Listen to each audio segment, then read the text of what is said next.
Welcome back, everyone, to another episode of the podcast. We're here with First Sergeant Venning. First Sergeant Venning. Now, the reason I'm speaking like this, everyone, is because we have a First Sergeant from a very special place. Would you care to explain? So basically, I moved from England about 10 months ago. I lived in England for like 3 years. I'm not British. I don't care who thinks I am. I'm not. He's British. a Brit in denial. That's. I'm not in denial. But yeah, so I lived in England for like 3 years.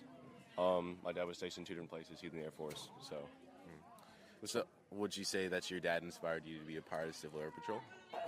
Yes, absolutely. I wanted to be a better leader like he was. I saw his job.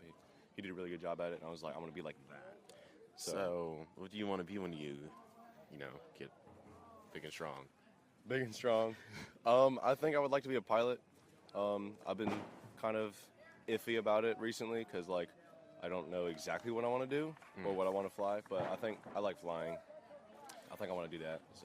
So let's talk about the situation at hand. We are here at Camp Shelby, Hattiesburg, Mississippi, for the 2024 Civil Air Patrol encampment, correct? Correct. And your role is the First Squadron Flight Sergeant. No, not First Flight Sergeant. Sergeant.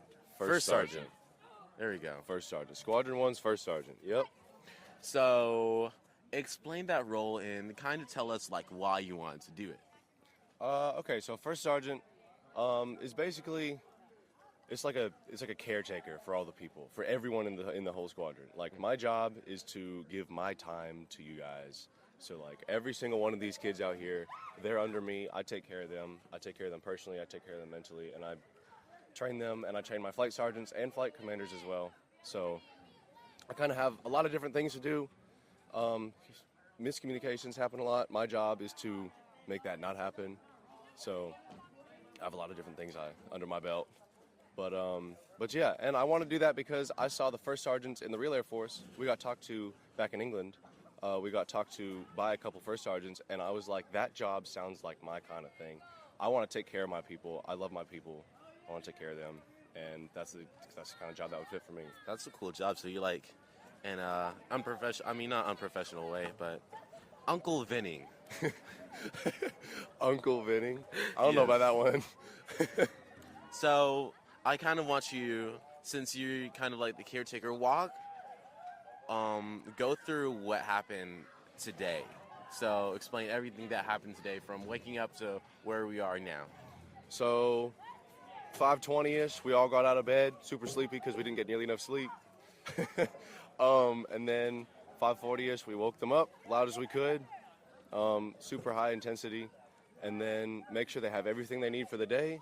Look at the schedule, make sure they're in the right uniform, go in the right place, communicate with my squadron commander. And then I visit all 3 flights as many times as I can. I personally sleep in the Charlie flight bunks, so I'm with them most of the time, but I go through Bravo's bunks, and I go through Alpha's bunks as much as I can all the time to make sure they're doing what they need to be doing and make sure there's no miscommunications happening. Everyone's in the same uniform. Everyone's doing the same thing, because I would hate to have one flight in like PTs and the rest of us in ABUs. That would be the worst, right? Funny thing is, I was in PTs this morning. One of the flight commanders was like, "Hey, make sure." No, I think it was you. You told me make sure everybody's in their ABUs and PT shoes. Yeah. And I was like, okay.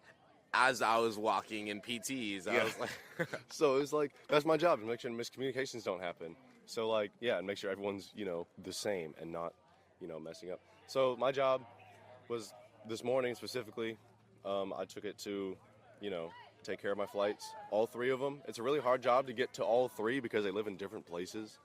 But yeah, so, and then we got out the door, formed up, went to morning formation. I made sure I had all my people.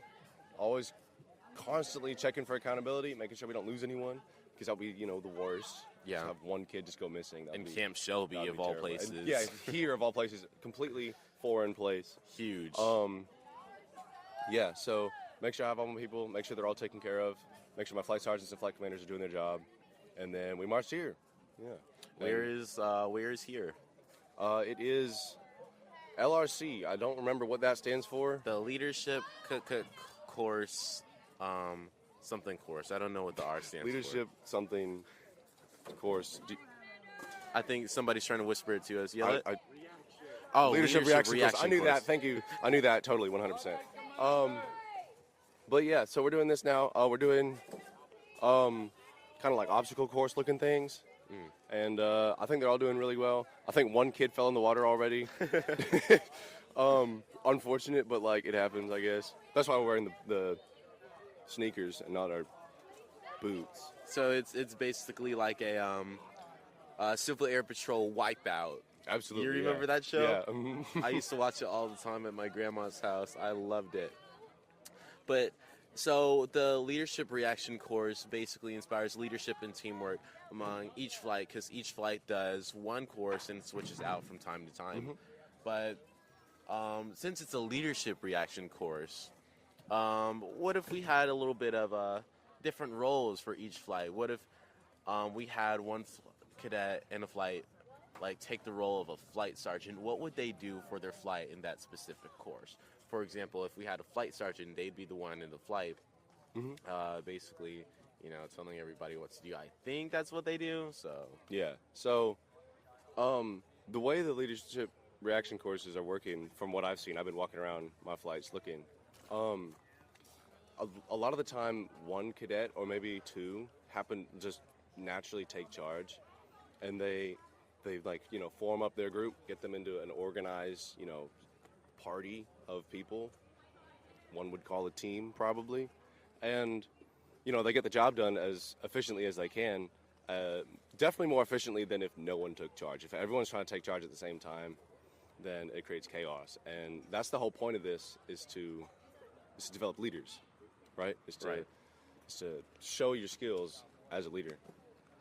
So, and this course actually shows, as even though we're only going to be here for maybe an hour or two, it really shows how leadership kind of works and how the importance of having teamwork and functionality. Because maybe there might be one or two flights that just can't get along and can't get anything done. And the main reason is Bad leadership.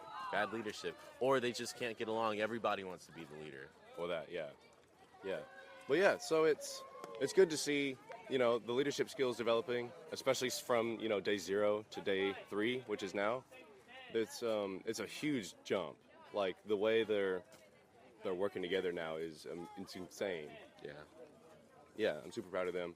Glad to see it. They're going well. Yep. All right, and for the remainder of encampment, I wish you the best of luck. Stay sane, get enough sleep, and do your job well. You're doing a great job so far. Thank you. Everyone, that is our time.